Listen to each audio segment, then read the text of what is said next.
let's talk about historians and their sources. Now, how do the historians write their history?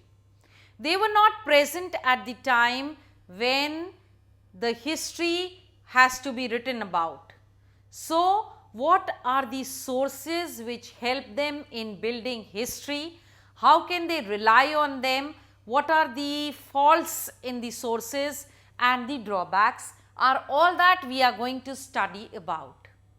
As far as the sources are concerned, there are hundreds of sources like coins, architectures, inscriptions, textual records, holy texts, judicial records and so on. So, all these help the historians to build the history depending upon what kind of history are they writing. Every source has a different history to tell, that is a different part of history. A religious record could tell you about the religion of the time, whereas the judicial record would be able to tell you about the judicial system of the time. So, these are the various records by which the history is framed by the historians. Now, most of the history that was written, that is the sources, are all manuscripts, and manuscripts were written and recorded, that is kept safely by the rulers and by the monasteries and the temples. These were the ones who used to record and keep the manuscripts. All these were kept in archives.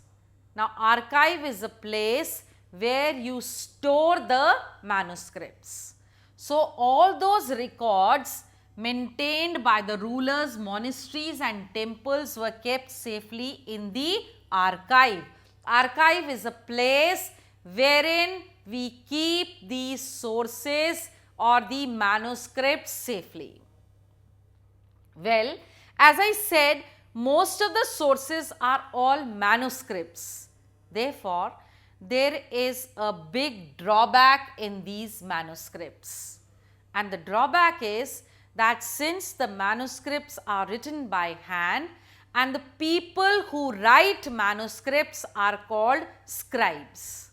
Now, what happens is, if you look at the classroom situation, you take the copy of your friend and note down the homework. You make some mistake here and there. Then your friend takes that copy and notes down the homework in his copy and so on. So, some mistakes keep on creeping up one after the other. Here too, the scribes, when they copied manuscripts, made certain mistakes here and there, and thus there used to be lot many changes in the copied manuscripts, and we are not sure which was the original manuscript. Therefore, to rely on these manuscripts is something we have to really think about. Another drawback was that sometimes there used to be a revision of the manuscripts. For example, Ziauddin Barni, a famous chronicler of 14th century, wrote two versions, one in 1356 and another in 1358. Most of the people, that is historians, read and relied on the source of 1358, and nobody knew about the first source till 1960. It was lost in the library. So, there is a big gap. We are not sure that whether we should rely on the manuscript that we have, if for sure that is original, if some changes have been made by the scribes, or whether it is the revised or the original manuscript. So, these are the difficulties faced by the historians while relying on the manuscripts.